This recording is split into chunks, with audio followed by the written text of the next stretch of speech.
서울의 밤하늘을 수놓은 화려한 네온 사인이 차창 밖으로 빠르게 스쳐 지나갔지만 강도진의 시선은 오로지 무릎 위에 놓인 서류철에만 고정되어 있었으며 그는 방금 끝난 이사회에서 경쟁사들의 숨통을 끊어놓을 결정적인 인수합병 안건을 통과시키고 돌아오는 길이었다. 태영그룹의 젊은 총수로서 그는 언제나 승리자의 위치에 서 있었고 이번 승부 역시 예외는 아니었기에 그의 입가에는 오만함이 묻어나는 미소가 희미하게 걸려 있었고 수행비서가 운전하는 검은색 세단은 미끄러지듯 한남동의 저택단지로 들어서고 있었다. 도진은 넥타이를 느슨하게 풀며 등받이에 깊숙이 몸을 기대었고 머릿속은 이미 집에 돌아가 자신을 맞이할 아내 이서연과 아들 민준의 모습을 그리며 안락함을 기대하고 있었지만 그 평화가 폭풍 전야의 고요함이라는 사실을 그는 전혀 눈치채지 못하고 있었다. 육중한 철제 대문이 자동으로 열리고 차가 저택의 현관 앞에 멈춰 섰을 때 도진은 평소와 다른 이질적인 분위기를 본능적으로 감지했는데 평소라면 현관의 조명이 환하게 켜져 있고 거실 창 너머로 따스한 온기가 새어 나와야 했지만 집 전체가 마치 거대한 무덤처럼 어둠 속에 잠겨 있었기 때문이었다. 운전기사가 뒷문을 열어주자 도진은 미간을 찌푸리며 차에서 내렸고 차가운 밤 공기가 그의 얼굴을 스치며 불길한 예감을 속삭이는 듯했지만 그는 애써 그 기분을 무시하며 현관 도어록의 비밀번호를 눌렀다. 띠릭하는 기계음과 함께 문이 열렸지만 그를 맞이한 것은 언제나처럼 다녀오셨어요.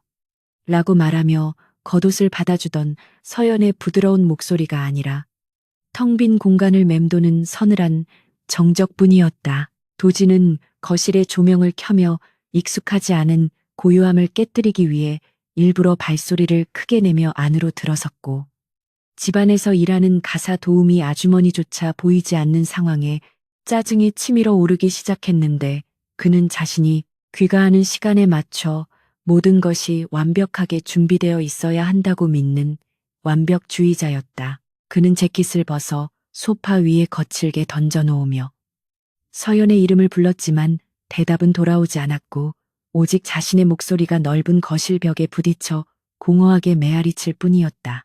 2층 침실로 향하는 계단을 오르는 그의 발걸음은 점차 빨라졌고 심장 박동 역시 알 수 없는 불안감으로 인해 거세게 뛰기 시작했으며 그는 방문을 거칠게 열어젖히며 아내가 아이를 재우다 잠이 든 것은 아닌지 확인하려 했다. 하지만 침실 문을 열었을 때 그의 눈앞에 펼쳐진 광경은 상상조차 하지 못했던 완벽한 부재였는데 침대는 마치 한 번도 사람이 눕지 않았던 것처럼 주름 하나 없이 팽팽하게 정돈되어 있었고 공기 중에는 서연이 즐겨 쓰던 은은한 라벤더 향기조차 희미해져 있었다. 도진은 믿을 수 없다는 표정으로 드레스룸으로 성큼성큼 걸어 들어갔고 그곳에서 마주한 현실은 그의 오만한 자신감을 산산조각 내기에 충분했다. 서연의 옷들로 가득 차 있어야 할 행거는 앙상한 뼈대를 드러낸 채 텅 비어 있었고 화장대 위에 놓여 있던 그녀의 화장품과 액세서리들 역시 흔적도 없이 사라져 있었으며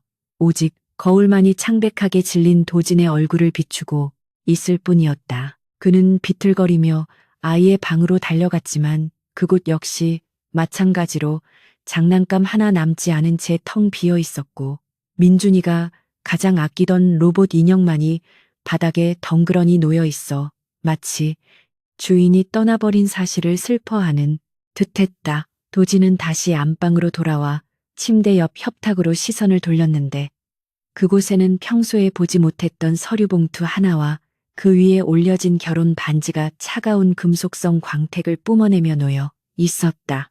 그는 떨리는 손으로 반지를 집어들었고 차가운 감촉이 손끝을 타고 심장까지 전해져 옴을 느끼며 서류 봉투를 찢을 듯이 열어젖혔는데 그 안에서 쏟아져 나온 것은 이혼 신고서와 함께 낯선 여자와 호텔 방으로 들어가는 자신의 모습이 찍힌 사진들이었다. 사진 속의 도진은 분명 술에 취해 비틀거리고 있었고 부축을 하는 듯한 묘령의 여인이 그를 호텔 객실로 이끌고 있었는데 그는 그날 밤이 기억나지 않았지만 맹세코 아내를 두고 부정한 짓을 저지른 적은 없다고 확신할 수 있었다.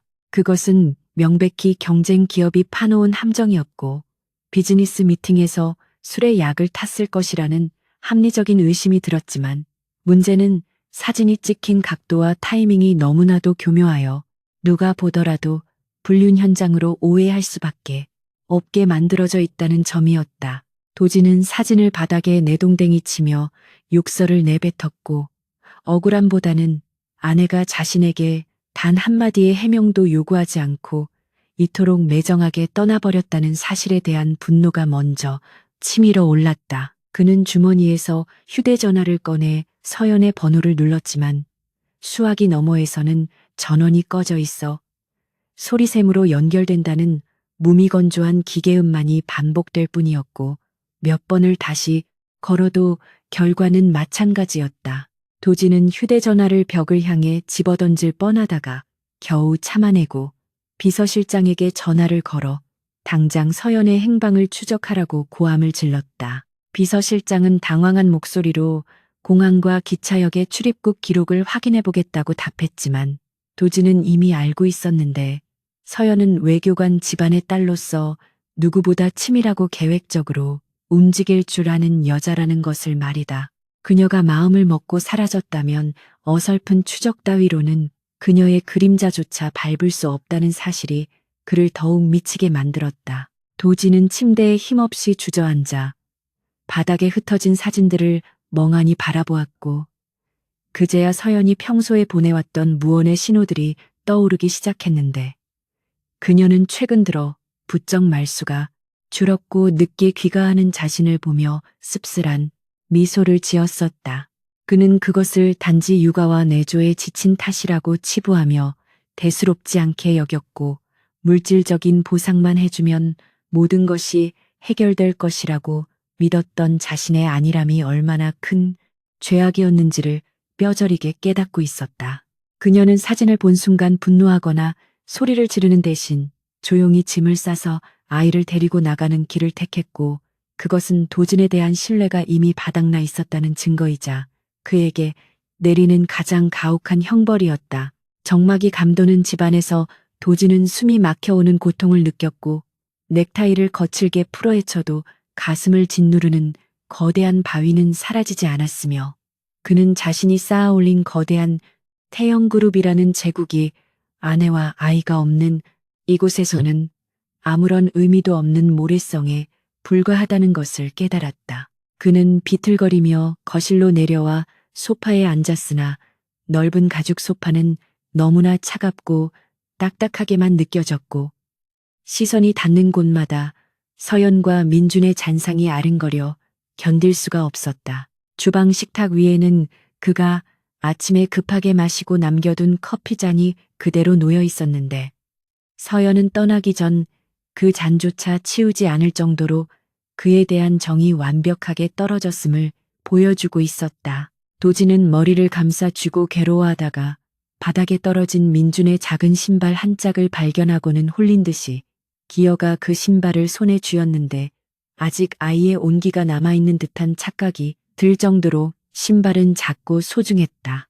그 순간 참고 있었던 감정의 댐이 무너져 내리며 뜨거운 눈물이 볼을 타고 흘러내리기 시작했고 그는 신발을 가슴에 품은 채 짐승처럼 울부짖었다. 천하를 호령하던 기업의 총수가 아니라 가족을 잃은 한 남자의 처절한 비명소리가 텅 빈 저택을 가득 채웠고 그는 자신의 오만함이 사랑하는 사람들을 어떻게 밀어냈는지를 뼈저리게 후회하며 차가운 대리석 바닥에 이마를 둘었다. 바닥을 치며 통곡하는 도진의 손등이 까져 피가 배어 나왔지만 육체의 고통은 마음이 찢어지는 아픔에 비하면 아무것도 아니었으며 그는 자신이 밖에서 적들과 싸워 이기는 동안 정작 지켜야 할 내부는 썩어 들어가고 있었음을 너무 늦게 알았다. 서연은 그가 생각하는 것보다 훨씬 강단 있는 여자였고 부정을 저지른 남편과 단 1초도 같은 공간에서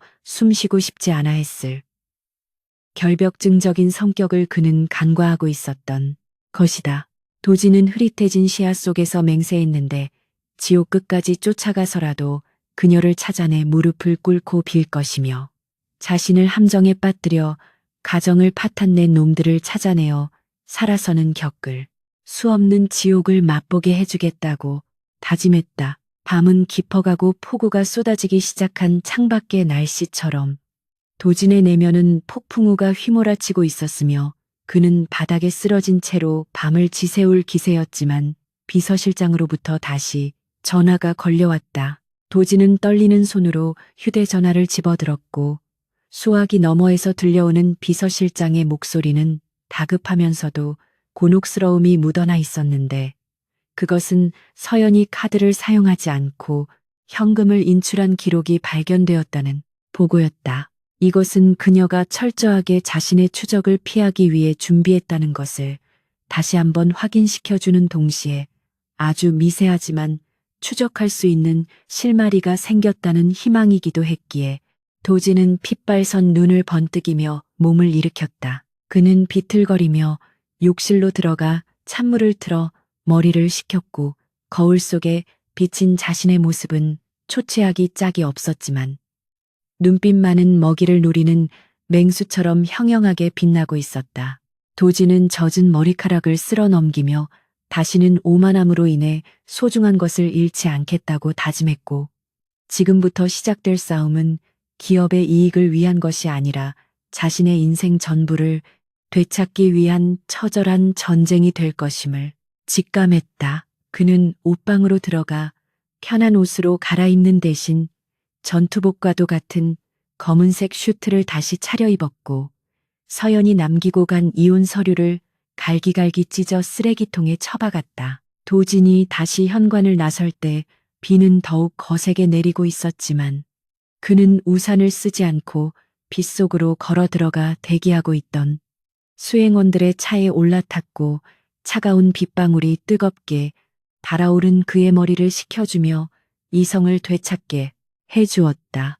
그는 뒷좌석에 앉아 비서실장에게 당장 정보팀을 총동원하여 현금 인출기 주변의 모든 CCTV를 확보하라고 지시했고 그 목소리에는 더 이상 감정적인 흔들림이 없이 오직 목표를 향한 집념만이 서려 있었다. 차는 어둠 속을 뚫고 질주하기 시작했고 도진은 차창 밖을 응시하며 서연이 자신을 떠난 것이 오해에서 비롯된 것이든 실망에서 비롯된 것이든 상관없이 반드시 그녀를 다시 자신의 곁으로 데려다 놓을 것이라고 되뇌었다. 하지만 도진이 간과하고 있는 사실이 하나 있었는데 그것은 서연이 단순히 남편의 외도 때문에 떠난 것이 아니라 그동안 쌓여왔던 소통의 부재와 고독감이 외도라는 기폭제를 만나 폭발했다는 점이었고 그녀는 도진이 생각하는 것보다 훨씬 더 멀리 마음을 닫아걸었다는 사실이었다. 도진의 차가 빗길을 뚫고 정보팀 본부로 향하는 동안 도시의 반대편 낡은 터미널에서는 모자를 깊게 눌러쓴 여인이 품에 잠든 아이를 안고 불안한 눈빛으로 주위를 살피며 낡은 고속버스에 몸을 싣고 있었다. 버스의 엔진 소리가 거칠게 울리며 출발하자 여인은 창밖을 내다보며 눈물을 훔쳤지만 그녀의 눈빛에는 더 이상 약한 모습은 찾아볼 수 없었고 오직 아이를 지키겠다는 강한 모성애만이 자리 잡고 있었다. 태영그룹 본사 지하에 위치한 보안 상황실은 팽팽한 긴장감으로 가득 차 있었고 수십 개의 모니터가 내뿜는 푸른 빛만이 어두운 실내를 밝히고 있었는데 그 중앙에 앉아있는 강도진의 표정은 마치 지옥에서 돌아온 악귀처럼 살벌하기 그지없었다. 대한민국 최고의 정보력을 자랑한다는 태영의 보안팀이 밤새도록 가동되었음에도 불구하고 이서연과 민준의 행방은 묘연했고 마치 이 세상에서 증발해 버린 것처럼 그 어떤 흔적도 발견되지 않고 있었다.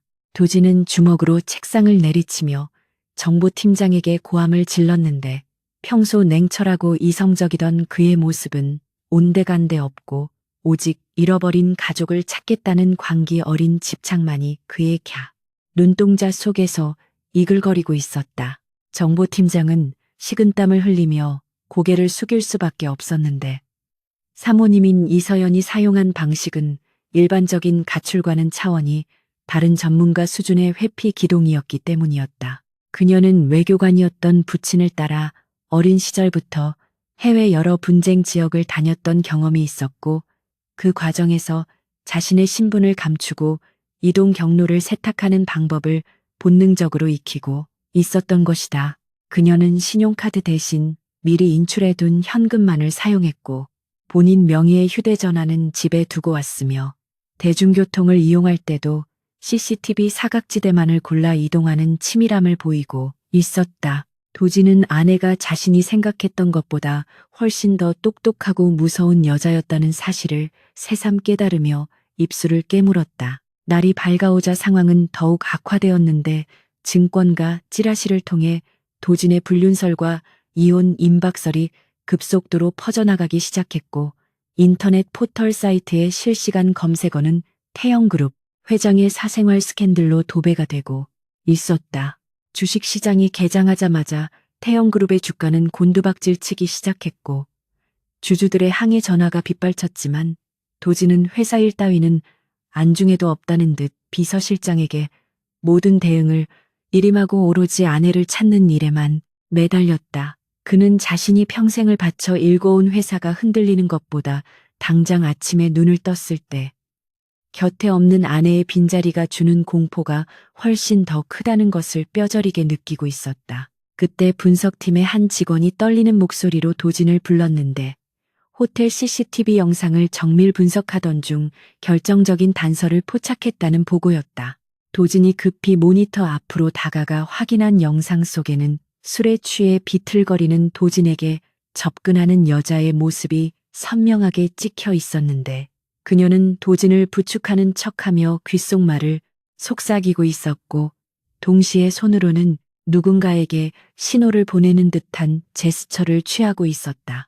더 충격적인 것은 그 여자가 호텔 방을 나선 직후 주차장에서 만난 남자의 정체였는데 그는 다름 아닌 경쟁사 화도그룹의 전략기획실장이었고 두 사람이 은밀하게 봉투를 주고받는 장면까지 고스란히 녹화되어 있었다. 도진의 눈에서 핏발이 섰고 이를 가는 소리가 상황실 전체에 울려 퍼졌는데 이 모든 것이 화도그룹이 파놓은 치졸한 함정이었다는 사실이 명백해지는 순간이었다. 그들은 도진이 중요한 인수 합병건으로 신경이 곤두서 있는 틈을 타술해 약물을 타서 인사불성으로 만든 뒤 여자를 투입해 불륜 현장처럼 연출했고 그 사진을 서연에게 보내 가정을 파탄내고 도진의 멘탈을 붕괴시키려 했던 것이었다. 도진은 단순히 사업적인 경쟁을 넘어 한 사람의 인생을 송두리째 파괴하려든 화도그룹의 비열한 수법에 치를 떨었고 그들에게 그 대가가 얼마나 혹독한지 뼈저리게 가르쳐 주겠다고 다짐하며 주먹을 불끈 쥐었다. 하지만 분노가 가라앉자 그 자리를 채운 것은 더 깊은 자괴감과 후회였는데 도진은 왜 서연이 자신에게 단 한 번의 해명 기회도 주지 않고 떠났는지에 대해 곰곰이 생각해보지 않을 수 없었다. 만약 평소에 두 사람 사이에 신뢰가 두터웠다면 서연은 사진을 보자마자 그를 의심하기보다 무슨 일이 있었느냐고 걱정부터 했을 것이고 함정일 가능성을 먼저 떠올렸을지도 몰랐다. 그러나 그녀는 사진을 보는 순간 그것을 기정사실로 받아들였고 그것은 도진이 지난 수년간 바쁘다는 핑계로 가정을 등한시하고 아내를 외롭게 방치해둔 결과물이었다. 그녀에게 남편은 이미 몸만 집에 들어올 뿐 마음은 딴 곳에 있는 타인과 다름없는 존재였던 것이다. 도진은 책상 위에 놓인 가족 사진을 바라보며 가슴을 쥐어뜯었는데 사진 속에서 활짝 웃고 있는 서연의 미소는 지금의 차가운 현실과 대비되어 그를 더욱 비참하게 만들었다.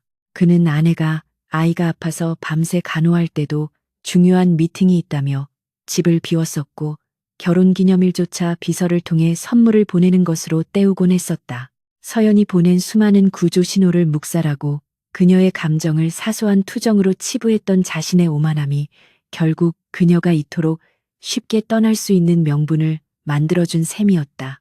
도진은 자신이 화도그룹이라는 외부의 적에게 당한 것이 아니라 스스로 무너뜨린 신뢰라는 내부의 적에게 패배했음을 인정해야만 했다. 오후가 되자 정보팀장이 조심스럽게 새로운 보고서를 들고 다가왔는데 그것은 서연의 행적과는 직접적인 관련이 없지만 도진이 지시했던 아들 민준의 의료 기록에 관한 것이었다. 민준은 선천적으로 기관지가 약해 주기적으로 특수 처방된 약을 복용해야 했는데 전국의 약국 전산망을 뒤진 결과 강원도 해안가의 한 작은 보건지소 근처 약국에서 해당 약품이 처방된 기록이 발견되었다는 것이었다. 처방을 받은 사람의 이름은 가명이었지만 약의 종류와 용량이 민준이 복용하던 것과 정확히 일치했고 결정적으로 약을 사간 여자의 인상착의가 모자를 푹 눌러 쓴 서연과 흡사하다는 약사의 진술이 확보되었다. 도진은 자리를 박차고 일어났고 그의 심장은 다시 거세게 뛰기 시작했는데 드디어 아내와 아이를 찾을 수 있다는 희망이 절망의 냅에서 그를 건져 올리고 있었다. 그는 즉시 헬기를 준비시키라고 명령했고 최정예 경호팀을 소집하여 당장 강원도로 출발할 채비를 서둘렀는데 이번에는 절대 놓치지 않겠다는 결의가 그의 온몸을 휘감고 있었다. 하지만 도진이 움직이기 시작했다는 정보는 태영그룹 내부에 심어둔 화도그룹의 스파이를 통해 실시간으로 경쟁사에게 전달되고 있었고 그들 역시 도진이 서연을 찾기 전에 먼저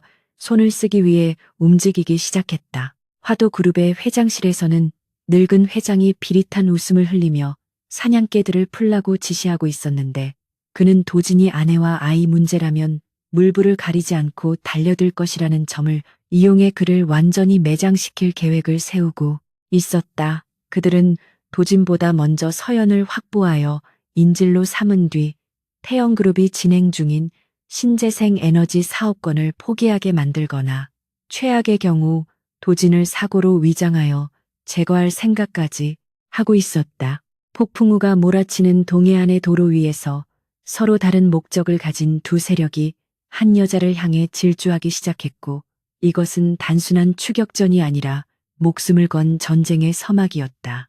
헬기에 오른 도진은 창밖으로 내려다 보이는 잿빛 구름을 응시하며 불안한 마음을 다스리려 노력했지만 손은 여전히 떨리고 있었고 머릿속은 온통 서연을 만나면 무슨 말부터 해야 할지에 대한 고민으로 가득 차 있었다. 무릎을 꿇고 빌어야 할지 아니면 아무 말 없이 안아주어야 할지 갈피를 잡을 수 없었지만 한 가지 확실한 것은 다시는 그녀를 혼자 두지 않겠다는 것이었다. 그는 품속에 챙겨온 낡은 가족 사진을 다시 한번 꺼내보며 민준의 환한 미소를 손가락으로 쓰다듬었고 반드시 이 미소를 지켜주겠다고 맹세하며 입술을 굳게 다물었다. 헬기가 강원도 상공에 진입했을 때 날씨는 더욱 험악해져 있었고 강풍으로 인해 기체가 심하게 흔들렸지만 도진은 회항을 권유하는 조종사의 말을 무시하고 강행할 것을 지시했다. 그는 1분 1초가 급박하다는 것을 본능적으로 느끼고 있었고 만약 자신이 조금이라도 늦는다면 영영 돌이킬 수 없는 일이 벌어질 것 같은 불길한 예감에 휩싸여 있었다. 지상에 대기하고 있던 수행원들의 차량으로 갈아탄 도진은 약국이 위치한 해안가 마을로 향했고 비바람이 몰아치는 해안도로는 마치 그가 넘어야 할 험난한 시련을 예고하는 듯 거센 파도가 들이치고 있었다. 도진의 차가 마을 입구에 들어섰을 때 그는 멀리서 낯선 검은색 승합차들이 줄지어 마을 안쪽으로 들어가는 것을 목격했고 직감적으로 그것이 자신의 경호팀 차량이 아니라는 것을 알아차렸다. 그는 비서실장에게 무전을 쳐서 저 차량들의 소속을 확인하라고 소리쳤지만 이미 그의 머릿속에는 화도그룹이라는 이름이 떠오르고 있었고 공포와 분노가 뒤섞인 감정이 폭발하며 엑셀러레이터를 끝까지 밟았다. 이제부터는 시간과의 싸움이었고 도진은 자신의 모든 것을 걸고 아내와 아이를 지키기 위해 폭주하는 기관차처럼 빗속을 뚫고 적진을 향해 돌진했다. 억수같이 쏟아지는 빗줄기가 자동차 앞유리를 사정없이 때리고 있었지만 강도진은 와이퍼가 닦아내는 시야 너머로 보이는 붉은 미등 불빛에서 한시도 눈을 떼지 않았는데 그 불빛의 주인은 다름 아닌 아내와 아이를 납치하러 가는 화도그룹의 해결사들이었다. 도진은 핸들을 꽉 쥐어 손가락 마디가 하얗게 질릴 정도였고 엑셀러레이터를 밟은 발에는 힘이 잔뜩 들어가 엔진이 비명을 지르며 차가 튀어나갈 듯이 속도를 높이고 있었지만 빗길이라 차체가 심하게 요동쳐 마음만큼 속도를 내지 못하는 현실에 욕설이 터져나왔다. 그는 지금 기업의 총수로서의 체면이나 이성적인 판단 따위는 이미 안중에도 없었고 오직 내 가족에게 손끝 하나라도 되는 놈들은 그 자리에서 모두 찢어발기겠다는 원초적인 사례만이 온몸을 지배하고 있었다. 도지는 무전기를 집어들어 뒤따라오는 경호팀장에게 고함을 질렀는데 법적인 문제는 자신이 전부 책임질 테니 무슨 수를 써서라도 놈들의 차량을 저지하고 길을 막으라는 명령이었다. 그의 목소리는 빗소리에 묻힐 듯 위태로웠지만 그 안에 담긴 서슬퍼런 살기는 무전기를 통해 듣는 이들의 등골을 오싹하게 만들기에 충분했고 경호팀 차량들은 즉시 대열을 정비하여 화도그룹의 승합차들을 에워싸기 위해 속도를 높였다. 좁은 해안도로 위에서 빗물을 튀기며 벌어지는 차량 추격전은 마치 영화의 한 장면처럼 위태로워 보였지만 그 안에 타고 있는 사람들에게는 목숨을 건 실제 상황이었고 도지는 이 모든 사태를 초래한 자신의 어리석음을 저주하며 입술을 피가 나도록 깨물었다. 화도그룹의 놈들은 태영그룹의 경호 차량이 따라붙는 것을 눈치챘는지 급격하게 방향을 틀어 마을의 좁은 골목길로 접어들기 시작했는데 그곳은 차 한 대가 겨우 지나갈 수 있는 미로 같은 길이라 추격이 쉽지 않은 상황이었다. 도지는 망설임 없이 자신의 고급 세단을 놈들이 들어간 골목 입구에 가로로 쳐박아 뒤따라오는 놈들의 퇴로를 차단해버리고는 차문을 박차고 나와 빗속으로 몸을 던졌다. 쏟아지는 비가 순식간에 그의 최고급 수트를 적시고 정교하게 손질된 머리카락을 엉망으로 만들었지만 그는 아랑곳하지 않고 진흙탕이 된 언덕길을 미친 듯이 뛰어 올라갔는데 저 위 어딘가에 있을 아내와 아이 생각에 심장이 터질 것만 같았다. 한편 낡은 슬레이트 지붕을 얹은 작은 민박집 방 안에서 이서연은 잠든 민준의 머리를 쓰다듬으며 불안한 눈빛으로 창밖을 내다보고 있었는데 빗소리에 섞여 들려오는 낯선 자동차 엔진 소리와 고함 소리가 심상치 않음을 느꼈기 때문이었다. 그녀는 이곳이 세상과 단절된 안전한 피난처라고 생각했지만 본능적인 감각은 지금 무언가 위험한 일이 벌어지고 있다고 경고하고 있었고 그녀는 아이를 깨우지 않기 위해 조심스럽게 몸을 일으켜 부엌으로 향했다. 그녀의 손에는 낡은 식칼이 들려 있었고 떨리는 손을 진정시키기 위해 깊은 숨을 들이마셨지만 공기 중의 감도는 비릿한 쇠냄새와 습기는 그녀의 공포심을 더욱 자극할 뿐이었다. 도지는 가파른 계단을 네 발로 기어 오르다시피 하여 민박집이 모여있는 언덕 중턱에 도착했는데 그곳에는 이미 화도그룹의 선발대로 보이는 건장한 사내 두 명이 어느 집에 담장을 넘고 있는 모습이 보였다. 도지는 그 집이 약국에서 얻은 정보와 일치하는 파란 대문의 집이라는 것을 직감하고 주위를 살필 겨를도 없이 놈들을 향해 달려들었는데 평소 격투기 훈련을 꾸준히 받아왔던 그였지만 실전은 링 위와는 전혀 달랐다. 그는 담장 위에서 뛰어내리며 놈 중 한 명의 등을 덮쳐 바닥으로 뒹굴었고 빗물과 진흙이 뒤엉킨 바닥에서 처절한 육탄전이 벌어졌지만 도지는 고통을 느낄 새도 없이 오직 뚫고 지나가야 한다는 일념 하나로 놈의 얼굴을 주먹으로 가격했다. 기습을 당한 사내가 비명을 지르며 쓰러지자 옆에 있던 다른 놈이 쇠파이프를 휘두르며 덤벼들었는데 도지는 간신히 몸을 비틀어 피했지만 어깨를 스치는 타격에 둔탁한 통증이 전해져 왔다. 하지만 도지는 물러서는 대신 놈의 품으로 파고들어 명치를 걷어찼고 놈이 억하고 숨을 들이키는 순간 멱살을 잡고 담벼락에 머리를 쳐박아 기절시켰다. 거친 숨을 몰아쉬며 일어선 도진의 얼굴은 흙투성이가 되어 있었고 찢어진 입술에서는 피가 흘러내리고 있었지만 그의 눈빛은 그 어느 때보다 맑고 강렬하게 빛나고 있었으며 그는 지체할 시간 없이 파란 대문을 발로 차서 열고 안으로 뛰어들어갔다. 갑작스러운 소음에 놀란 서연이 식칼을 앞으로 겨누며 현관 쪽을 노려보고 있을 때 문이 거칠게 열리며 흠뻑 젖은 남자가 들이닥쳤는데 칼을 휘둘렀다. 하지만 남자는 날렵하게 그녀의 손목을 낚아채 제압했고 놀란 눈으로 올려다본 그 남자의 얼굴은 빗물과 피범벅이 되어 있었지만 너무나도 익숙한 자신의 남편 강도진이었다. 서연은 안도감보다는 배신감과 분노가 먼저 치밀어 올라 그를 밀쳐내려 했지만 도진은 그녀를 놓아주지 않고 간절한 목소리로 지금 당장 아이를 데리고 나가야 한다고 소리쳤다. 서연은 도진의 말을 믿을 수 없어 차라리 죽으면 죽었지. 당신과는 가지 않겠다고 소리치며 반항했는데 그녀는 도진이 아이를 빼앗기 위해 연극을 하고 있다고 생각했기 때문이었다. 도진은 그녀의 눈에 서린 깊은 불신을 확인하고 가슴이 찢어지는 듯한 아픔을 느꼈지만 지금은 오해를 풀고 있을 시간이 없었기에 그녀의 어깨를 강하게 잡고 흔들며 정신 차리라고 일갈했다. 그는 밖에 있는 놈들이 단순한 용역이 아니라 화도그룹에서 보낸 전문 사냥꾼들이며 자신뿐만 아니라 당신과 민준이까지 노리고 있다는 사실을 빠르게 설명했지만 서연의 표정은 여전히 차갑게 굳어 있었다. 그 순간 쨍그랑하는 소리와 함께 거실 창문이 깨지며 최루탄 가스 같은 희뿌연 연기가 방 안으로 스며들기 시작했고 밖에서는 문을 부수려는 둔탁한 타격음이 들려와 상황의 심각성을 알렸다. 서연은 그제야 도진의 말이 거짓이 아님을 깨닫고 공포에 질려 아이가 자고 있는 방 쪽을 바라보았는데 도진은 이미 젖은 수건을 찾아 그녀에게 건네며 코와 입을 막으라고 지시하고 있었다.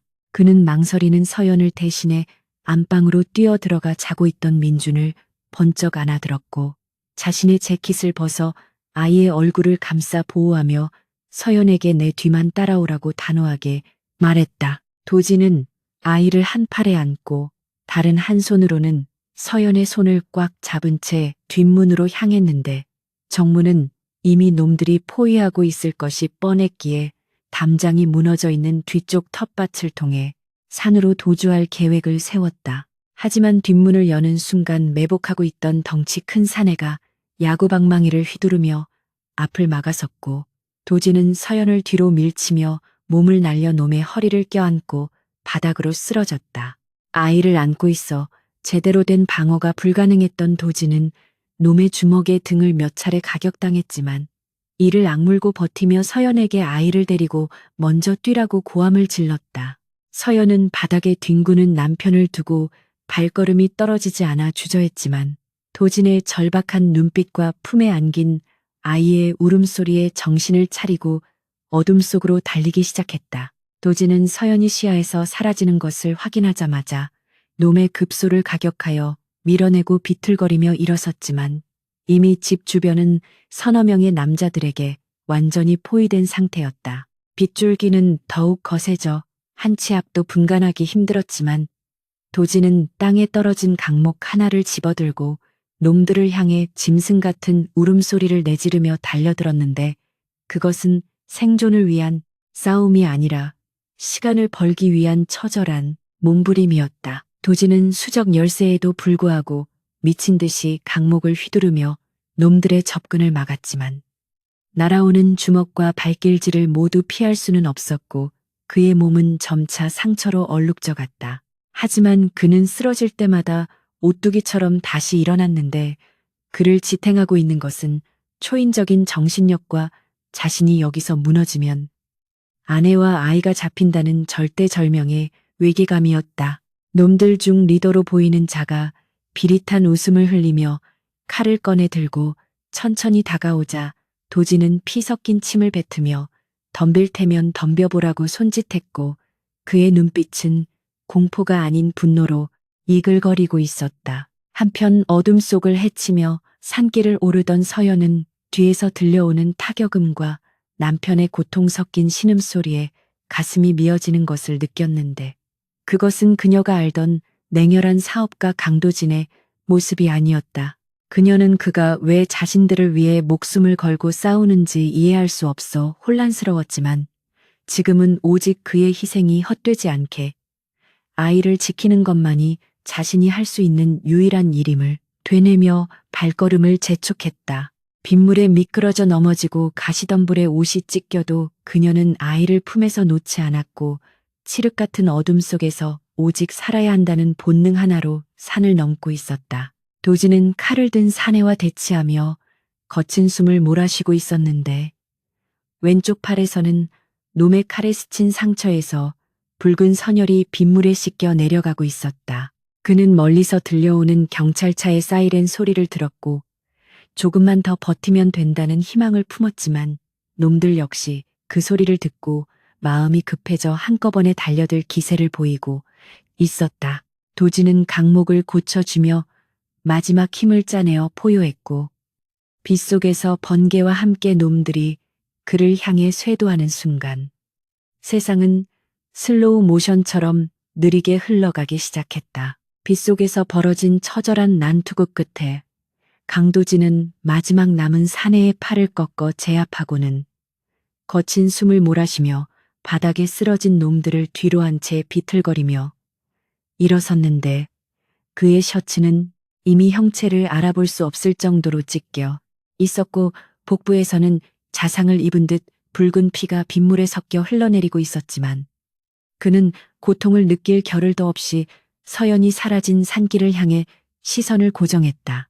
내우가 몰아치는 하늘은 마치 세상이 멸망하는 날처럼 으르렁거렸고 번개가 칠 때마다 드러나는 숲의 그림자는 기괴하게 일렁이며 그를 위협하는 듯했지만 도지는 이를 악물고 진흙탕에 발을 내디뎠는데 그가 지금 멈추면 아내와 아이가 죽는다는 공포가 육체의 한계를 초월하게 만들고 있었다. 그는 자신이 평생 쌓아온 부와 명예가 이 순간에는 아무런 쓸모가 없다는 것을 뼈저리게 느꼈으며 오직 자신의 두 다리와 찢어진 주먹만이 사랑하는 사람들을 지킬 수 있는 유일한 무기라는 사실에 전율하며 어둠 속으로 몸을 던졌다. 가파른 산길은 쏟아지는 폭우로 인해 미끄러운 진흙 썰매장처럼 변해 있었고 도지는 몇 번이나 발을 헛디뎌 넘어지면서도 네 발로 기어서라도 올라가겠다는 집념으로 흙바닥을 긁어대며 전진했는데 그의 손톱 밑에는 흙과 피가 엉겨 붙어 있었고 무릎은 찢어져 쓰라렸지만 머릿속은 오직 서연의 이름만을 되뇌고 있었다. 그는 산 중턱에 위치한 절벽 지형을 기억해냈는데 만약 서연이 길을 잘못 들어 그쪽으로 향했다면 놈들에게 잡히기 전에 추락할 수도 있다는 끔찍한 상상이 그를 더욱 미치게 만들었고 그는 터질 듯한 심장을 부여잡고 목이 찢어져라 서연의 이름을 불렀다. 빗소리에 묻혀 그의 목소리가 닿을지 알 수 없었지만 그는 영혼을 실어 소리쳤고 제발 신이 있다면 이번 한 번만은 자신을 도와달라고 오만했던 지난날을 참회하며 빌고 또 빌었다. 한편 서연은 품에 안은 민준이 빗소리와 천둥 소리에 놀라 자지러지게 우는 것을 달래며 필사적으로 산길을 오르고 있었지만 그녀 역시 체력의 한계에 부딪혀 다리가 후들거리고 있었고 뒤에서 들려오는 인기척이 남편인지 아니면 그를 쓰러뜨리고 쫓아오는 괴한들인지 알 수 없어 공포에 떨고 있었다. 그녀는 외교관 시절 분쟁 지역에서 겪었던 긴박한 상황들을 떠올리며 침착함을 유지하려 애썼지만 자신의 품에 안긴 아이의 체온이 식어가는 것을 느끼자 이성이 마비되는 듯한 절망감에 휩싸였다. 엎친 데 덮친 격으로 그녀의 앞을 가로막은 것은 깎아지른 듯한 절벽이었고 아래로는 검은 파도가 흉포하게 들이닥치는 바다가 입을 벌리고 있어 더 이상 도망칠 곳이 없다는 사실에 그녀는 다리에 힘이 풀려 그 자리에 주저앉고 말았다. 그때 숲속에서 바스락거리는 소리와 함께 누군가가 모습을 드러냈는데 서연은 본능적으로 아이를 등 뒤로 감추며 주변에 떨어져 있는 돌멩이를 집어들고 경계태세를 취했지만 번개가 번쩍이는 순간 드러난 얼굴은 피범벅이 된 도진이었다.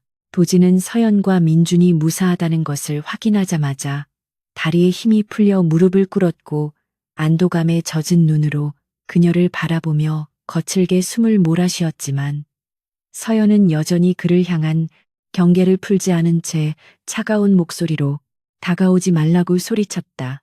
그녀에게 도지는 자신을 배신하고 가정을 파탄낸 원흉일 뿐이었고 지금 이 상황조차 그가 자신을 굴복시키기 위해 꾸민 연극일지도 모른다는 의심을 거두지 못하고 있었기에 그녀의 눈빛은 비통함과 불신으로 가득 차 있었다. 도지는 억울함에 가슴이 찢어질 것 같았지만 지금은 오해를 풀기 위해 변명을 늘어놓을 시간이 없다는 것을 잘 알고 있었기에 피가 흐르는 옆구리를 손으로 누르며 천천히 몸을 일으켰고 최대한 부드러운 목소리로 일단 이곳을 피해야 한다고 설득했다. 그는 놈들이 곧 들이닥칠 것이며 그들은 단순한 납치범이 아니라 화도그룹이 고용한 전문 살인청부 업자들이라는 사실을 다시 한번 상기시켰지만 서연은 당신이 어떻게 그걸 아느냐며 오히려 그가 이 모든 일의 배우가 아니냐고 따져 물었다. 도지는 그녀의 말이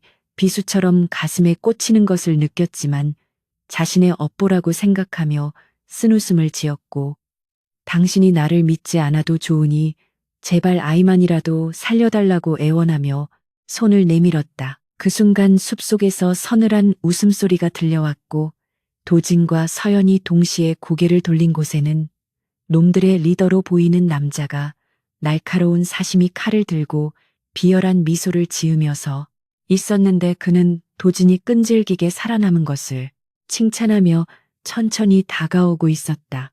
리더는 도진을 향해 태영그룹 회장님이 이토록 처절하게 망가진 꼴을 보니 속이 다 시원하다며 화도 회장님이 특별히 도진의 숨통을 끊어놓으라고 지시했다는 말을 서슴없이 내뱉었다. 서연은 그제야 도진의 말이 거짓이 아니었음을 깨닫고 충격에 휩싸였는데 남편의 외도가 아니라 기업 간의 더러운 전쟁에 자신과 아이가 휘말렸다는 사실이 그녀를 전율하게 만들었고 동시에 남편을 의심했던 것에 대한 죄책감이 밀려오기 시작했다. 도지는 서연을 자신의 등 뒤로 완전히 숨기며 놈과 대치했는데 그는 이미 부상으로 인해 제대로 서 있기도 힘든 상태였지만 가족을 지켜야 한다는 일념 하나로 초인적인 힘을 발휘하여 흔들림 없이 버티고 섰다. 그는 리더를 향해 비겁하게 여자와 아이를 노리지 말고 남자답게 자신과 일대일로 붙자고 도발했고 리더는 가소롭다는 듯이 웃으며 부하들에게 공격 신호를 보냈다. 어둠 속에서 3명의 사내가 동시에 튀어나와 도진을 향해 흉기를 휘둘렀고 도진은 맨손으로 칼날을 막아내며 처절한 사투를 벌이기 시작했는데 빗물과 피가 튀는 현장은 지옥도 그 자체였다. 서연은 눈앞에서 벌어지는 참혹한 광경에 비명조차 지르지 못하고 입을 틀어막았는데 도진은 칼에 베이고 둔기에 맞으면서도 절대로 물러서지 않았고 오히려 자신의 몸을 방패 삼아 놈들이 서연 쪽으로 접근하는 것을 필사적으로 막아내고 있었다. 도진의 등은 이미 피로 붉게 물들어 있었지만 그는 고통스러운 신음소리 한 번 내지 않고 짐승처럼 포효하며 놈들의 팔을 꺾고 얼굴을 가격했는데 그 모습은 마치 새끼를 지키는 어미 사자처럼 처절하고도 위대해 보였다. 서연은 그동안 자신이 알던 차갑고 이기적인 남편의 모습은 온데간데 없고 오직 가족을 위해 목숨을 바치는 한 남자의 진심만을 목격하며 흐르는 눈물을 주체할 수 없었다. 난투극 도중 리더가 빈틈을 노리고 서연을 향해 칼을 던지자 도진은 반사적으로 몸을 날려 그 칼을 등으로 받아냈고 둔탁한 소리와 함께 칼날이 그의 어깨 죽지에 깊이 박히자 도진은 처음으로 고통에 찬 비명을 질렀다. 서연은 도진의 이름을 부르며 그에게 달려가려 했지만 도진은 피를 토하면서도 그녀를 밀쳐내며 도망가라고 소리쳤고 흔들리는 시야 속에서도 놈들의 발목을 잡고 늘어지며 시간을 벌려 했다. 리더는 바닥에 쓰러진 도진을 발로 짓밟으며 비웃었지만 도진은 놈의 발목을 깨물어서라도 놓지 않았고 그 끈질긴 생명력과 집착의 놈들도 서서히 공포를 느끼기 시작했다. 도진은 흐려져가는 의식 속에서도 서연과 아이가 무사히 도망칠 수 있는 시간을 벌어야 한다는 생각뿐이었고, 자신의 생명이 여기서 끝난다 해도 그들을 지킬 수만 있다면 그것으로 충분하다고 생각했다. 그는 과거에 서연을 외롭게 만들었던 모든 순간들을 떠올리며 속죄하는 마음으로 놈들의 주먹과 발길질을 온몸으로 받아냈고, 피투성이가 된 얼굴로 서연을 바라보며 미안하다는 입모양을 만들었다.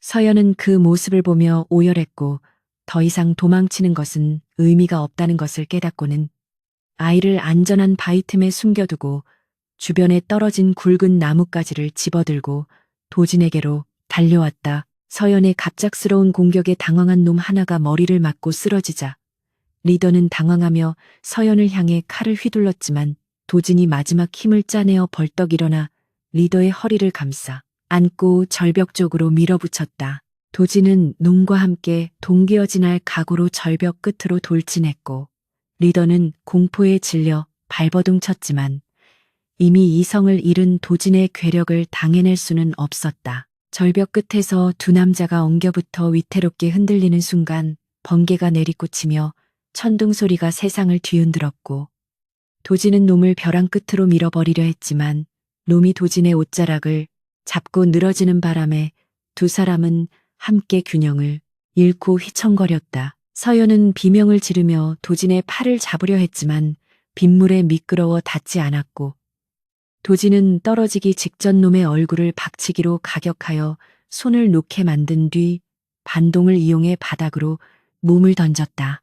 리더는 처절한 비명과 함께 검은 파도 속으로 추락하여 사라졌고, 도진은 절벽 끝에 간신히 매달린 채 가쁜 숨을 몰아쉬고 있었는데 그의 손가락은 힘이 빠져 점점 미끄러지고 있었다. 서연은 울부짖으며 달려와 도진의 손목을 낚아챘고 절대로 놓지 않겠다고 소리치며 그를 끌어올리기 위해 안간힘을 썼지만 빗물에 젖은 땅은 자꾸만 무너져 내리고 있었다. 도진은 자신의 무게 때문에 서연까지 위험해질 수 있다는 것을 알고 그녀에게 손을 놓으라고 말했지만 서연은 고개를 저으며 당신 없이는 살 수 없다고 절규했다. 그녀의 눈물은 빗물과 섞여 도진의 얼굴 위로 떨어졌고, 도진은 그제야 자신이 그토록 듣고 싶었던 아내의 진심을 확인하고 희미하게 미소를 지었다. 그는 죽음의 문턱에서야 비로소 삶의 이유를 찾았고 다시 살아서 그녀와 함께하고 싶다는 강렬한 열망을 느꼈다. 그때 멀리서 헬기 소리와 함께 강력한 서치라이트 불빛이 그들을 비추기 시작했고, 경찰 특공대의 진입을 알리는 확성기 소리가 들려왔지만 도진의 의식은 점차 어둠 속으로 가라앉고 있었다. 구조대원들이 밧줄을 타고 내려와 도진을 끌어올리는 동안 서연은 정신을 잃은 도진의 뺨을 어루만지며 제발 눈을 뜨라고 오열했고, 민준 역시 엄마의 울음소리에 깨어나 아빠를 부르며 울음을 터뜨렸다. 도진은 희미해져가는 의식 속에서 따뜻한 아내의 손길과 아이의 목소리를 느끼며 깊은 잠에 빠져들었고, 그것은 그가 태어나서 처음으로 느껴보는 완벽한 평온함이었다. 구급 헬기에 실려가는 도진의 손은 끝까지 서연의 손을 놓지 않고 꽉 쥐고 있었으며, 그것은 죽음조차 그들의 사랑을 갈라놓을 수 없다는 무언의 선언과도 같았다. 서울대학교 병원 VIP 병동의 수술실 앞 복도는 숨 막힐 듯한 침묵과 소독약 냄새로 가득 차 있었고, 수술 중임을 알리는 붉은 등이 켜진 지 벌써 5시간이 넘어가고 있었지만 그 불빛은 꺼질 기미를 보이지 않고 있었다. 이서연은 핏자국이 말라붙고 여기저기 찢어진 옷을 갈아입을 생각조차 하지 못한 채 차가운 플라스틱 의자에 앉아 초조하게 손톱을 물어뜯고 있었는데, 그녀의 눈은 이미 울다 지쳐 퉁퉁 부어 있었지만 시선만은 수술실 문에 못 박힌 듯 고정되어 있었다. 옆자리에는 끔찍했던 사건의 충격으로 인해 탈진하여 잠든 민준이 비서의 보살핌을 받으며 누워 있었고, 아이의 작은 등은 꿈속에서도 무언가에 쫓기는 듯 간헐적으로 움찔거리고 있어 서연의 가슴을 더욱 미어지게 만들었다. 그녀는 자신의 품에 안겨 있던 도진의 마지막 모습, 피투성이가 된 얼굴로 미안하다고 말하던 그 입모양을 떠올릴 때마다 심장이 으깨지는 듯한 고통을 느꼈고, 만약 그가 이대로 깨어나지 못한다면 자신은 평생 죄책감이라는 감옥에서 살아갈 수밖에 없음을 뼈저리게 실감하고 있었다. 그때 굳게 닫혀있던 수술실 문이 열리고 초록색 수술복을 입은 집도이가 피곤한 기색이 역력한 얼굴로 걸어 나왔는데, 서연은 감전된 듯 자리에서 벌떡 일어나 의사에게 달려갔고 떨리는 입술로 남편의 상태를 물었다. 의사는 깊은 한숨을 내쉬며 환자가 추락, 당시의 충격으로 인해 갈비뼈가 폐를 찌르고 장기 손상이 심각하여 대수술을 진행했으며, 다행히 고비는 넘겼지만 의식이 돌아올 때까지는 중환자실에서 집중 치료가 필요하다고 설명했다. 특히 머리 쪽에 타박상이 심해 뇌부종이 우려되는 상황이라 오늘 밤이 최대의 고비가 될 것이라는 의사의 말에 서연은 다리에 힘이 풀려 그 자리에 주저앉고 말았지만 비서실장이 급히 그녀를 부축해 주었다. 서연은 의사의 가운 자락을 붙잡고 제발 살려만 달라고 애원했고, 의사는 최선을 다했으니 이제는 환자의 생존 의지에 달렸다는 말을 남기고 무거운 발걸음으로 자리를 떴다. 도진이 중환자실로 옮겨진 후 서연은 유리창 너머로 온몸에 튜브와 전선을 연결한 채 누워있는 남편의 모습을 바라보며 하염없이 눈물을 흘렸는데, 천하를 호령하던 태영그룹의 회장이자 언제나 강인하고 오만해 보였던 남자가 지금은 기계의 도움 없이는 숨조차 쉬지 못하는 나약한 모습으로 누워있다는 사실이 믿기지 않았다. 그녀는 유리창에 손을 대고 차가운 감촉을 느끼며 그가 겪었을 고독과 아픔을 가늠해 보려 했지만 그럴수록 자신에 대한 원망만 커져갈 뿐이었다. 도지는 그 절벽 위에서 자신을 버리고 혼자 도망칠 수도 있었고 놈들에게 굴복하고 타협할 수도 있었지만 끝까지 자신과 아이를 지키기 위해 몸을 던졌고, 그것은 그가 평소에 보여주었던 무심함과는 전혀 다른 목숨보다 더 깊은 사랑의 증명이었다. 비서실장은 조심스럽게 서연에게 다가와 태블릿 PC를 건네며 이것이 회장님이 사모님을 찾기 위해 확보했던 증거 자료들과 경찰 조사 결과라고 보고했는데, 그의 목소리에는 도진에 대한 안타까움과 서연에 대한 원망이 미묘하게 섞여 있었다. 서연이 떨리는 손으로 넘겨본 화면 속에는 호텔 CCTV 영상의 원본이 담겨 있었고, 그 영상에는 술에 취해 몸을 가누지 못하는 도진에게 여자가 접근하여 억지로 부축하는 장면과 그 여자가 나간 뒤 화도그룹 관계자에게 돈봉투를 받는 장면이 적나라하게 찍혀 있었다. 또한 경찰 조사에서 체포된 놈들의 자백 영상도 포함되어 있었는데, 그들은 화도그룹 회장의 사주를 받아 도진을 함정에 빠뜨리고 서연에게 가짜 사진을 보내 가정을 파탄낸 뒤 그 틈을 타 기업 사냥을 하려 했다는 사실을 낱낱이 실토하고 있었다. 서연은 태블릿을 가슴에 품고 오열을 터뜨렸는데, 진실은 이렇게 명백하고 도진은 결백했음에도 불구하고 자신은 단 한 번도 그를 믿으려 하지 않았다는 사실이 너무나도 부끄럽고 고통스러웠기 때문이었다. 그녀는 남편이 바쁘다는 핑계로 가정을 소홀히 했던 것에 대한 서운함을 외도라는 프레임에 씌워 그를 단죄하려 했고, 그 결과가 바로 지금 사경을 헤매고 있는 남편의 모습이라는 것을 인정하지 않을 수 없었다.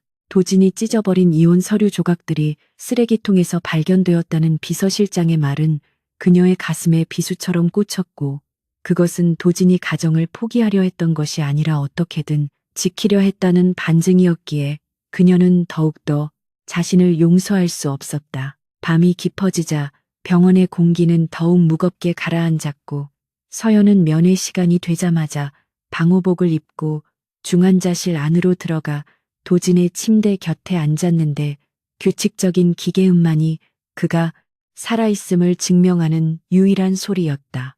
그녀는 붕대가 감긴 도진의 손을 조심스럽게 잡았고, 그 손은 예전처럼 따뜻하지 않고 차갑게 식어 있었으며, 거친 굳은 살이 박인 손바닥은 그가 기업을 이끌며 겪었을 치열한 전투의 흔적처럼 느껴졌다. 서연은 그 손을 자신의 뺨에 갖다 대고 끊임없이 말을 걸기 시작했는데 미안하다는 말, 사랑한다는 말, 그리고 제발 눈만 떠준다면 평생 당신의 그림자가 되어 살겠다는 맹세가 섞인 눈물의 고백이었다. 새벽이 되자 도진의 바이탈 수치가 불안정하게 요동치기 시작했고 의료진들이 긴급하게 투입되어 응급처치를 하는 소란이 벌어졌는데 서연은 구석으로 밀려나 그 광경을 지켜보며 공포에 질려 입을 틀어막아야 했다. 의사들이 긴박하게 약물을 투입하고 제세동기를 준비하는 모습을 보며 그녀는 신에게 자신의 목숨을 대신 가져가도 좋으니 제발 도진만은 살려달라고 기도했고 그 순간만큼은 세상의 모든 것이 멈춘 듯한 절박함을 느꼈다. 다행히 도진의 심박수는 다시 안정을 되찾았지만 의사는 뇌압이 상승하는 것을 막기 위해 유도 혼수 상태를 유지해야 한다고 설명하며 서연에게 마음의 준비를 단단히 하라고 당부했다. 며칠이 지나고 서연은 한시도 병실을 떠나지 않고 도진의 곁을 지켰는데 그녀는 식음도 전폐한 채 오직 남편의 회복만을 기다리며 말라가고 있었고 민준 역시 아빠가 깨어나기만을 기다리며 병실 한 구석에서 그림을 그리고 있었다. 아이가 그린 그림 속에는 슈퍼맨 망토를 입은 아빠가 엄마와 자신을 안고 하늘을 나는 모습이 서툴게 그려져 있었는데 서연은 그 그림을 보며 다시 한번 눈시울을 붉혔다. 그녀는 민준에게 아빠는 반드시 일어날 것이라고 약속했지만 사실 그녀 자신조차 확신이 없어 하루하루가 지옥 같은 고통의 연속이었고 도진이 없는 세상은 상상조차 할 수 없는 암흑이라는 것을 뼈저리게 느끼고 있었다. 그러던 어느 날 늦은 오후 창밖으로 붉은 노을이 지고 있을 때 서연은 깜빡 잠이 들었다가 손에 느껴지는 미세한 움직임에 놀라 눈을 떴는데 도진의 손가락이 아주 조금씩 떨리고 있는 것이 보였다. 그녀는 헛것을 본 것이 아닌가 싶어 눈을 비비고 다시 확인했지만 분명히 도진의 검지 손가락이 그녀의 손등을 아주 약하게 긁고 있었고 그녀는 떨리는 목소리로 의사를 호출하며 도진의 이름을 불렀다. 의사들이 달려와 동공 반응을 확인하고 호흡기를 체크하는 동안 서연은 숨도 쉬지 못하고 그 과정을 지켜보았는데 마침내 도진이 천천히 눈꺼풀을 들어 올리며 흐릿한 눈동자로 천장을 응시했을 때 그녀는 참았던 울음을 터뜨리고 말았다. 도진은 산소호흡기 때문에 말을 할 수 없는 상태였지만 눈동자를 굴려 서연을 찾았고 그녀와 눈이 마주치자 눈가에 물기가 맺히며 안도하는 듯한 표정을 지었는데 그 눈빛은 자신이 살아있다는 기쁨보다는 그녀가 무사하다는 사실에 대한 감사함으로 가득 차 있었다. 의사가 호흡기를 제거하고 자가 호흡이 가능한지 확인하자 도진은 거칠게 기침을 토해내며 숨을 몰아쉬었지만 이내 안정을 찾았고 갈라진 목소리로 힘겹게 첫마디를 내뱉었다. 그것은 자신의 몸 상태를 묻는 것이 아니라 민준이는 괜찮으냐는, 다친 데는 없느냐는, 그리고 당신은 무사하냐는 바보 같을 정도로 이타적인 질문이었다. 서연은 도진의 가슴에 얼굴을 묻고 엉엉 울며 모두 무사하다고, 당신 덕분에 아무 일 없다고 대답했고 도진은 힘겹게 손을 들어 서연의 머리카락을 쓰다듬어 주었는데 그 손길은 투박하지만 세상 그 무엇보다 따뜻한 위로였다. 그녀는 그동안 자신이 품었던 오해와 불신에 대해 용서를 구하며 당신을 믿지 못해서 미안하다고, 다시는 당신 곁을 떠나지 않겠다고 고백했다. 도진은 미세하게 고개를 저으며 아니라고, 당신을 외롭게 만든 내 잘못이라고, 나야말로 당신을 지키지 못해 미안하다고 속삭였고 두 사람은 서로의 아픔을 보듬으며 뜨거운 눈물로 재회했다. 병실 문이 열리고 민준이 달려 들어와 아빠의 침대 맡에 매달려 엉엉 울기 시작하자 도진은 고통스러운 표정조차 짓지 않고 아이의 등을 토닥이며 아빠가 이제 안 아프다고, 슈퍼맨처럼 다 나았다고 거짓말을 했다. 그 모습을 지켜보던 비서실장과 경호원들도 눈시울을 붉히며 고개를 돌렸고 차가웠던 병실은 가족의 사랑과 온기로 가득 채워졌는데 그것은 죽음의 문턱을 넘어 돌아온 사람만이 느낄 수 있는 삶의 기적과도 같은 순간이었다.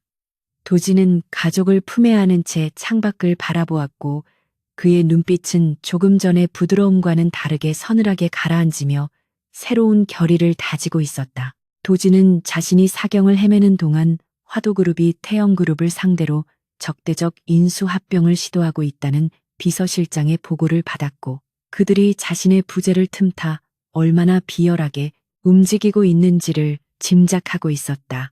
하지만 이제 그는 예전의 독단적이고 오만한 CEO가 아니었고 잃을 것이 없는 사람처럼 두려움이 없는 상태였으며 무엇보다 자신의 뒤에는 목숨을 걸고서라도 지켜야 할 가족이 있다는 사실이 그를 더욱 강하게 만들고 있었다. 그는 비서실장에게 퇴원 수속을 밟을 필요 없이 당장 병실에 임시 집무실을 차리라고 지시했고 내일 아침 주주총회에 맞춰 자신의 건재함을 알리는 동시에 화도그룹을 향한 전면전을 선포할 계획을 세우기 시작했다. 서연은 도진의 건강을 염려하여 만류하려 했지만 도진의 눈에서 타오르는 불꽃을 보고 그를 막을 수 없다는 것을 깨달았고 대신 그녀는 그의 손을 꼭 잡으며 당신이 무엇을 하든 끝까지 함께 하겠다고 지지해 주었다. 도진은 서연의 손등에 입을 맞추며 이번 싸움은 단순히 회사를 지키기 위한 것이 아니라 우리 가족의 미래를 위협하는 놈들을 응징하기 위한 성전이 될 것이라고 다짐했다. 병실의 조명은 밤새 꺼지지 않았고 도진은 링거를 맞은 팔로 서류를 검토하며 화도그룹의 숨통을 끊어놓을 치명적인 덫을 설계하고 있었는데 그것은 그가 흘린 피보다 더 붉고 처절한 복수의 서막을 알리는 신호탄이었다. 태영그룹의 긴급 주주총회가 열리는 날 아침 병실은 마치 전쟁터 지휘소처럼 팽팽한 긴장감이 감돌고 있었는데 강도진은 휠체어에 앉아 창밖으로 보이는 서울의 스카이라인을 응시하며 비서실장이 건네준 마지막 보고서를 검토하고 있었다. 그는 아직 거동이 불편한 상태였지만 눈빛만은 전성기 시절보다 더욱 날카롭고 깊어져 있었으며 이번 작전이 단순히 회사의 경영권을 방어하는 수준을 넘어 화도그룹이라는 거악을 뿌리째 뽑아버리는 거대한 응징이 될 것임을 예고하고 있었다. 이서연은 도진의 어깨에 담요를 덮어주며 무언의 지지를 보냈고 도진은 그녀의 손을 잡고 짧게 고개를 끄덕이며 이제 모든 준비가 끝났음을 알렸다.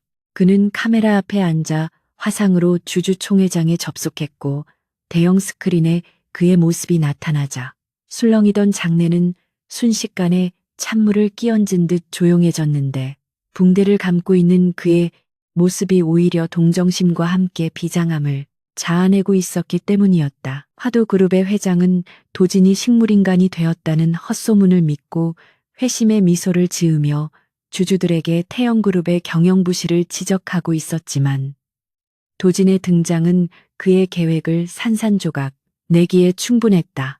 도진은 침착하고 낮은 목소리로 자신이 겪었던 사고의 전말과 그 배후에 화도그룹이 있음을 입증하는 결정적인 증거들을 하나씩 공개하기 시작했는데 그중에는 화도그룹 회장의 육성이 담긴 녹취록과 살인 청부업자들에게 송금한 내역이 포함되어 있었다. 주주들은 경악을 금치 못했고 실시간으로 중계되던 방송을 통해 여론은 들끓기 시작했으며 화도그룹 회장의 얼굴은 사색이 되어 떨리고 있었다. 도진은 여기서 멈추지 않고 화도그룹이 그동안 저질러온 분식 회계와 비자금 조성 내역까지 폭로하며 그들을 법의 심판대 위에 세웠고 이는 단순한 폭로가 아니라 철저하게 준비된 사형 선고나 다름없었다. 주주총회장은 아수라장이 되었고 검찰 수사관들이 들이닥쳐 화도그룹 회장과 임원들을 체포해 가는 장면이 생중계되면서 도진의 복수는 완벽하게 성공했다. 하지만 도진은 승리의 환호성을 지르는 대신 조용히 모니터를 끄고 고개를 떨구었는데 복수의 끝맛이 생각보다 달콤하지 않다는 것을 느꼈기 때문이었다. 그는 자신이 이 싸움에서 이길 수 있었던 것은 뛰어난 지략 때문이 아니라 자신이 쓰러졌을 때 곁을 지켜준 가족의 사랑 덕분이라는 것을 누구보다 잘 알고 있었다. 서연은 말없이 다가와 도진을 안아주었고 도진은 그녀의 품에 얼굴을 묻으며 이제야 비로소 지옥 같았던 전쟁이 끝났음을 실감했다. 그는 더 이상 과거의 영광이나 타인의 시선에 연연하지 않게 되었고 오직 내 사람들과 함께하는 평범한 행복이 얼마나 소중한 가치인지를 뼈저리게 깨닫고 있었다. 계절이 바뀌어 차가운 바람이 불던 겨울이 지나고 따스한 봄 기운이 대지를 감쌀 무렵 도진은 완전히 건강을 회복하여 경영일선에 복귀했는데 그의 리더십 스타일은 예전과는 180도 달라져 있었다. 그는 독단적인 결정을 내리기보다 임직원들의 의견을 경청했고 성과보다는 사람을 먼저 챙기는 경영 철학을 실천하며 태영그룹의 기업 문화를 혁신적으로 바꿔놓았다. 직원들은 처음에는 도진의 변화를 의심했지만 그가 보여주는 진정성 있는 행보에 점차 마음을 열기 시작했고 태영그룹은 위기를 기회로 삼아 더욱 단단하고 존경받는 기업으로 성장하고 있었다. 하지만 도진에게 있어 회사보다 더 중요한 변화는 가정에서 일어났는데 그는 아무리 바쁜 일정 중에도 저녁 식사는 반드시 가족과 함께 했고 주말이면 민준과 함께 캠핑을 가거나 서영과 데이트를 즐기며 지난 세월 놓쳐버린 시간들을 보상하려 노력했다. 어느 날 저녁 도진은 서연과 함께 민준을 재우고 테라스에 앉아 와인을 마시며 밤하늘을 올려다보고 있었는데 문득 지난날 자신이 겪었던 그 끔찍했던 밤이 떠올랐다. 텅 빈 집에서 아내의 이혼 서류를 발견하고 바닥을 치며 오열했던 그날의 기억은 여전히 트라우마처럼 남아 있었지만 이제는 그 기억마저도 현재의 행복을 더욱 빛나게 해주는 배경이 되어주고 있었다. 도진은 서연에게 조심스럽게 물었는데 그때 만약 자신이 끝까지 당신을 찾지 않았다면 어떻게 되었을까 하는 어리석은 질문이었다. 서연은 잠시 생각에 잠기더니 당신이 나를 찾지 않았더라도 나는 언젠가 당신을 용서했을지도 모르지만 우리가 다시 사랑할 수는 없었을 것이라고 대답했다. 그녀의 말은 도진의 가슴을 울렸고 그는 자신이 포기하지 않고 끝까지 달려갔던 그 선택이 인생에서 가장 잘한 일이었음을 다시 한번 확인했다. 도진은 서연의 손을 잡고 진지한 눈빛으로 바라보며 자신이 계획한 깜짝 선물에 대해 이야기했는데 그것은 바로 리마인드 웨딩이었다.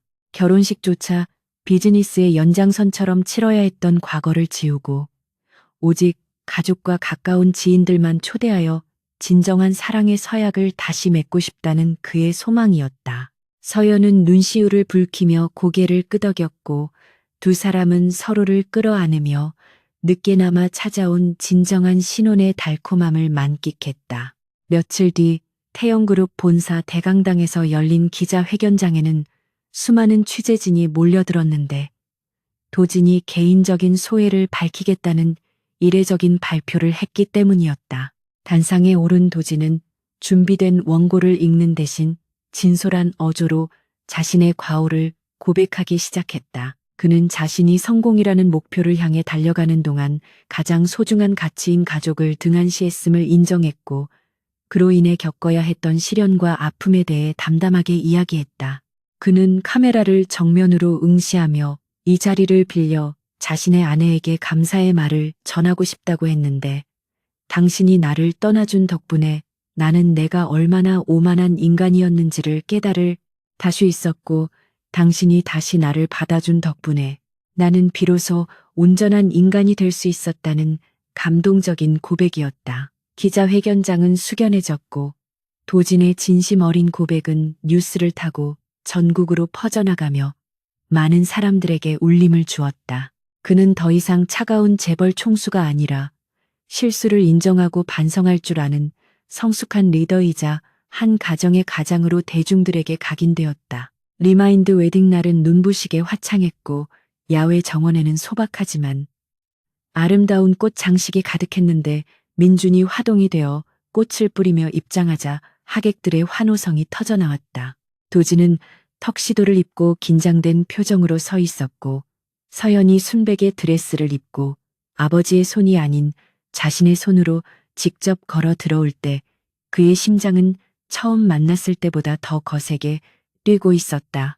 두 사람은 주례 없이 서로에게 쓴 편지를 낭독하며 영원한 사랑을 맹세했는데 도지는 편지에서 다시는 당신의 눈에서 눈물이 나게 하지 않겠다고 다짐하며 목이 메어 말을 잇지 못했다. 하객들은 눈물을 훔치며 박수를 보냈고 두 사람은 따스한 봄햇살 아래서 입을 맞추며 새로운 인생의 이막을 시작했다. 결혼식이 끝나고 집으로 돌아온 도지는 잠든 민준을 방에 눕히고 서연과 함께 거실 소파에 앉아 휴식을 취했는데 집안은 더 이상 차갑고 텅 빈 공간이 아니라 가족의 온기와 사랑으로 가득 채워져 있었다. 도지는 서연의 무릎을 베고 누워 그녀의 따뜻한 손길을 느끼며 지난날 자신이 바닥을 치며 통곡했던 이유를 다시금 되새겨 보았다. 그때의 눈물은 잃어버린 소유물에 대한 분노가 아니라 자신의 영혼이 찢겨나가는 고통이었음을 이제는 명확히 알 수 있었다. 그는 서연이 없는 세상은 아무리 많은 돈과 권력이 있어도 지옥에 불과하다는 것을 깨달았기에 지금 이 순간의 평범한 일상이 기적처럼 감사하게 느껴졌다. 서연은 도진의 머리카락을 넘겨주며 무슨 생각을 하느냐고 물었고 도진은 미소를 지으며 그냥 행복해서 그렇다고 대답했다. 그는 앞으로도 살아가면서 크고 작은 시련이 닥치겠지만 이제는 두렵지 않다고 생각했는데 그 어떤 폭풍우가 몰아쳐도 서로의 손을 놓지 않는다면 이겨낼 수 있다는 확신이 있었기 때문이었다. 도지는 몸을 일으켜 서연을 깊이 포옹했고 그녀의 귓가에 사랑한다고 속삭였는데 그 말은 습관적인 인사가 아니라 그의 영혼 깊은 곳에서 우러나온 진실된 고백이었다. 창밖에는 둥근 달이 떠올라 두 사람을 비추고 있었고 그들의 그림자는 하나로 겹쳐져 길게 늘어지고 있었다. 세월이 흘러 도진과 서연의 머리에도 흰 눈이 내리기 시작했지만 두 사람의 사랑은 더욱 깊어만 갔고 민주는 건강하게 자라 태영그룹의 후계자가 아닌 자신의 꿈을 쫓아 예술가가 되었다. 도진은 아들의 선택을 존중해 주었고 은퇴 후에는 서연과 함께 세계 여행을 다니며 젊은 시절 못다 한 추억을 쌓았다. 어느 날 노년의 도진은 자신의 자서전을 집필하며 마지막 장을 이렇게 마무리했다. 나는 한때 세상을 다 가졌다고 착각했지만 정작 내 세상의 전부는 집에 있었다고 말이다. 그리고 그 세상을 잃을 뻔했던 그날의 절망이 나를 구원했고 지금의 나를 있게 했다고 회고했다. 이야기의 끝에서 도지는 서재 창가에 서서 정원을 가꾸고 있는 서연을 바라보며 평온한 미소를 짓고 있었는데 그녀가 고개를 들어 그를 보며 손을 흔들자 그 역시 마주 손을 흔들어 주었다. 그들의 모습은 한 폭의 그림처럼 아름다웠고 그 공간에는 더 이상 오해나 아픔이 끼어들 자리가 없었으며 오직 신뢰와 사랑만이 공기처럼 흐르고 있었다. 도지는 책상을 정리하며 낡은 가족 사진을 꺼내 보았는데 사진 속의 젊은 도진과 서연 그리고 어린 민준이 환하게 웃고 있었고 그 옆에는 현재의 그들이 찍은 사진이 나란히 놓여 있어 시간의 흐름 속에서도 변치 않는 사랑의 위대함을 증명하고 있었다. 그는 펜을 내려놓고 정원으로 나가 서연의 곁으로 다가갔고 그녀가 건네는 흙 묻은 꽃 한 송이를 받아들고 아이처럼 기뻐했다. 바람이 불어와 꽃향기를 실어 날랐고 도지는 서연의 어깨를 감싸 안으며 저녁으로 무엇을 먹을지 소소한 대화를 나누며 집 안으로 들어갔다. 현관문이 닫히고 창문 너머로 따스한 불빛이 새어나오자 밤은 더욱 깊고 아늑해졌으며 그들의 이야기는 닫힌 문 뒤에서 영원히 행복하게 이어질 것임을 암시하고 있었다. 비록 한때는 깨어진 유리 조각처럼 위태로웠던 그들의 관계였지만 불과 시련을 통해 다시 녹여내어 세상에서 가장 단단하고 아름다운 보석이 되었음을 보여주며 이야기는 막을 내렸다.